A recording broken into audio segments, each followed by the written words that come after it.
മാവ് കുഴയ്ക്കേണ്ട, കാത്തിരിക്കേണ്ട bakery style chicken roll വളരെ എളുപ്പത്തിൽ റെഡിയാക്കാം. ഹായ് ഫ്രണ്ട്സ്, ഞാൻ അർഷിന നൂറ്റ്സ് ദാറാസ് വ്ലോഗ്സിൻ്റെ പുതിയൊരു വീഡിയോയിലേക്ക് എല്ലാവർക്കും സ്വാഗതം. അപ്പോൾ നമുക്ക് ഇന്നത്തെ റെസിപ്പിയിലേക്ക് കടക്കാം.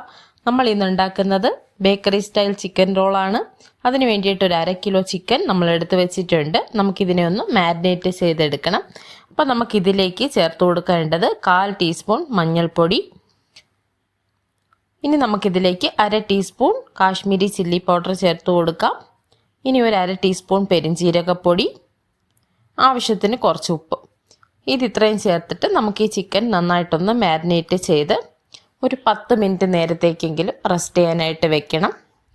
അപ്പോൾ വീഡിയോ കാണുന്നുണ്ടെങ്കിൽ വീഡിയോയ്ക്ക് ഇപ്പോൾ തന്നെ ഒന്ന് ലൈക്ക് ചെയ്തേക്കണേ. ചാനൽ സബ്സ്ക്രൈബ് ചെയ്തിട്ടില്ലാത്തവരാണെങ്കിൽ എൻ്റെ ചാനലൊന്ന് സബ്സ്ക്രൈബ് ചെയ്തിട്ട് ബെല്ലൈക്കൺ ഓണാക്കി വെക്കാനായിട്ട് മറക്കരുത്. വീഡിയോയെക്കുറിച്ചുള്ള നിങ്ങളുടെ അഭിപ്രായങ്ങളും നിർദ്ദേശങ്ങളും കമൻസായിട്ട് പറയാനും മറക്കരുത്.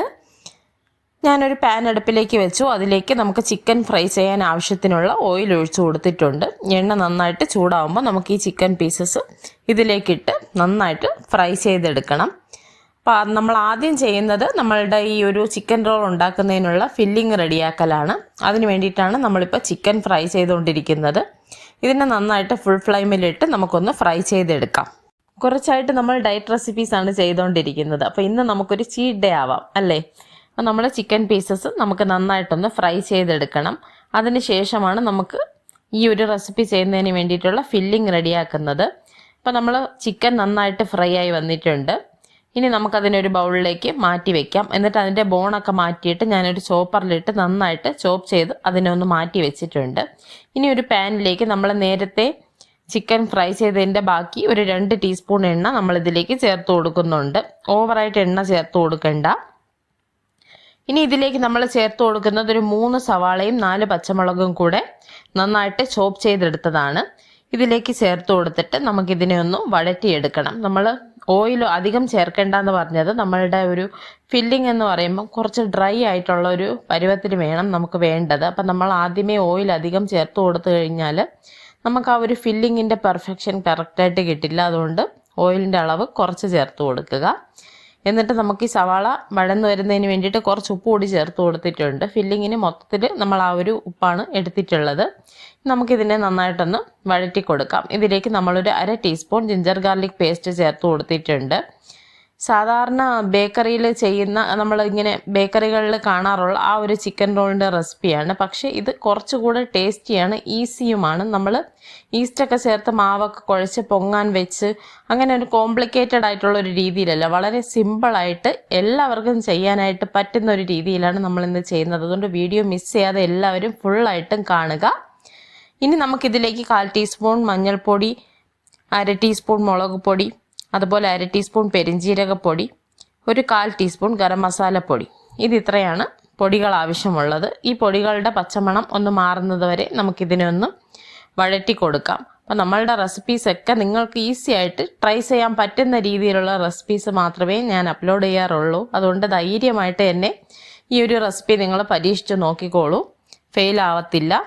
നമ്മൾ നേരത്തെ റെഡിയാക്കി വെച്ചിരിക്കുന്ന ആ ഒരു ചിക്കൻ ഇതിലേക്ക് നമ്മൾ ചേർത്ത് കൊടുത്ത് നന്നായിട്ടൊന്ന് മിക്സ് ചെയ്തെടുക്കണം. ഇപ്പം നമ്മളുടെ ഈ ഒരു ഫില്ലിങ്ങിൻ്റെ ഒരു പരുവം കാണുമ്പോൾ നിങ്ങൾക്ക് മനസ്സിലാവും, നല്ലൊരു ഡ്രൈ ആയിട്ടുള്ള ഒരു പരുവത്തിലാണുള്ളത്. കുറച്ച് മല്ലിയിലയും കൂടെ ചേർത്ത് നന്നായിട്ടൊന്ന് മിക്സ് ചെയ്തതിന് ശേഷം നമ്മളുടെ ഈ ഒരു ഫില്ലിങ് റെഡി ആയിട്ടുണ്ട്. നമുക്കിതിനെ ഒരു സൈഡിലേക്ക് മാറ്റി വയ്ക്കാം. ഇനി നമുക്ക് നമ്മളുടെ ലിക്വിഡ് ബാറ്റർ റെഡിയാക്കി എടുക്കണം. അതിന് വേണ്ടിയിട്ട് ഞാനൊരു 2 കപ്പ് മൈദയാണ് എടുക്കുന്നത്. ആൾ പർപ്പസ് ഫ്ലോർ 2 കപ്പ് നമ്മൾ മിക്സിയുടെ ജാറിലേക്ക് ചേർത്ത് കൊടുത്തു. ഇനി ഇതിലേക്ക് ചേർത്ത് കൊടുക്കുന്നത് 2 മുട്ടയാണ്. 2 മുട്ട ഞാൻ ഇതിലേക്ക് ചേർത്ത് കൊടുത്തു. ഇനി നമുക്കിതിലേക്ക് ഒരു 1/4 ടീസ്പൂൺ കുരുമുളക് പൊടി ചേർത്ത് കൊടുക്കണം. കുരുമുളക് പൊടി ആ ഒരു ബാറ്ററിന് നല്ലൊരു ഫ്ലേവർ കിട്ടുന്നതിന് വേണ്ടിയിട്ടാണ് നമ്മൾ ചേർത്ത് കൊടുക്കുന്നത്. ഒരു 1/4 ടീസ്പൂൺ ചേർത്ത് കൊടുക്കുക. അതുപോലെ തന്നെ നമുക്കിനി ഇതിലേക്ക് ചേർത്ത് കൊടുക്കേണ്ടത് ആവശ്യത്തിനുള്ള കുറച്ച് ഉപ്പ് ചേർത്ത് കൊടുത്തു. ഇനി നമ്മൾ ഈ ബാറ്റർ അരയ്ക്കാനായിട്ട് വെള്ളം യൂസ് ചെയ്യുന്നില്ല. അതിന് പകരമായിട്ട് നമ്മൾ യൂസ് ചെയ്യുന്നത് പാലാണ്. അപ്പം നമ്മൾ ഇതിലേക്ക് ചേർത്ത് കൊടുക്കുന്നത് ഒരു 250 മില്ലി, അതായത് 1/4 ലിറ്റർ പാല് ഞാനിപ്പോൾ ഇതിലേക്ക് ചേർത്ത് കൊടുക്കുന്നുണ്ട്. പാലിൻ്റെ അളവെന്ന് പറയുമ്പോൾ നമ്മളുടെ മാവ് അരച്ചെടുക്കുന്നതിന് വേണ്ടിയിട്ട് പാകത്തിനുള്ള അളവ്. അതിപ്പോൾ കൂടിയോ കുറഞ്ഞോ എന്നുള്ളത് മാവിൻ്റെ കൺസിസ്റ്റൻസി അനുസരിച്ച് നിങ്ങൾ ചേർത്ത് കൊടുക്കുക. ഈ ഒരു ദോശ മാവിൻ്റെയൊക്കെ ഒരു കൺസിസ്റ്റൻസിയിൽ നമുക്ക് ബാറ്റർ വേണം. അപ്പോൾ അതിന് കുറച്ച് കൂടുതൽ പാൽ ആവശ്യമുണ്ടെങ്കിൽ അതിനനുസരിച്ച് നിങ്ങൾ ചേർത്ത് കൊടുക്കുക. അപ്പോൾ ഈ ഒരു കൺസിസ്റ്റൻസി ആവണം. ഇതിനേക്കാളും ലൂസും ആവണ്ട, ഇതിനേക്കാളും ഒത്തിരി ടൈറ്റും ആവണ്ട. അപ്പോൾ നമ്മളുടെ ബാറ്റർ റെഡിയാക്കി നമ്മൾ അരച്ചെടുത്തു. ഇനി നമുക്കിതിലേക്ക് ഒരു ഇൻഗ്രീഡിയൻറ്റ് കൂടി ചേർത്ത് കൊടുക്കേണ്ടതുണ്ട്. നമ്മൾ ഇത് ചുട്ടെടുക്കുന്നതിന് മുമ്പായിട്ട് നമ്മളിതിലേക്ക് 1 ടീസ്പൂൺ ഓയിൽ ചേർത്ത് കൊടുത്തു. ഓയിൽ ചേർത്ത് കൊടുത്തതിന് ശേഷം നമുക്കിതിനെ നന്നായിട്ടൊന്ന് മിക്സ് ചെയ്ത് ഈ ഓയിൽ എല്ലാ ഭാഗത്തും എത്തുന്നത് പോലെ ഒന്ന് മിക്സ് ചെയ്ത് കൊടുക്കണം. ഇനി നമുക്കിതിനെ പാൻ കേക്ക് പോലെ, അത് ദോശ പോലെ നമുക്ക് ചുട്ടെടുക്കണം. അപ്പോൾ ഇതിൻ്റെ പാനിൻ്റെ ചൂട് കൺട്രോൾ ചെയ്ത് വെക്കുക. എന്നിട്ട് മാക്സിമം തിന്നായിട്ട് പരത്തിയെടുക്കുക. പരത്തിയതിന് ശേഷം ഇതിനെ മറിച്ചിടണ്ട. അതിൻ്റെ മുകൾ വശം ഡ്രൈ ആയി കഴിഞ്ഞാൽ നിങ്ങൾക്ക് അതിനെ എടുത്ത് മാറ്റാം. എന്നിട്ട് നമുക്കിതിലേക്ക് ആവശ്യത്തിനുള്ള ഫില്ലിംഗ് വെച്ച് കൊടുക്കാം. നമ്മൾ ബേക്കറിയിൽ നിന്നൊക്കെ വാങ്ങുമ്പോൾ അതിൻ്റെ ഫില്ലിങ് പേരിന് മാത്രവും കുറേ മൈദയുടെ കോട്ടിങ് മാത്രമേ ഉണ്ടാവുള്ളൂ. നമ്മൾ വീട്ടിലുണ്ടാക്കുമ്പോൾ ഒരു 2 ടീസ്പൂണോളം നമ്മൾ ഫില്ലിംഗ് വെച്ച് കൊടുത്തു. 2 വശത്തുനിന്ന് ഇതുപോലെ മടക്കി വളരെ ശ്രദ്ധിച്ച് നമുക്കതിനെ റോൾ ചെയ്തെടുക്കണം. കാരണം നമ്മൾ ദോശ വളരെ തിന്നാണ്, അതുകൊണ്ട് ശ്രദ്ധയോടെ ഒന്ന് മടക്കിയെടുക്കുക. ഇനി നമ്മൾ എടുത്തിരിക്കുന്നത് ഒരു 2 മുട്ടയുടെ വെള്ളയാണ്. അതിലേക്ക് ഒരു നുള്ളുപ്പ് ചേർത്ത് കൊടുത്തു. എന്നിട്ട് നമുക്ക് ഒരു ഫോർക്ക് വെച്ച് അതിനെ നന്നായിട്ടൊന്ന് ബീറ്റ് ചെയ്ത് കൊടുക്കാം.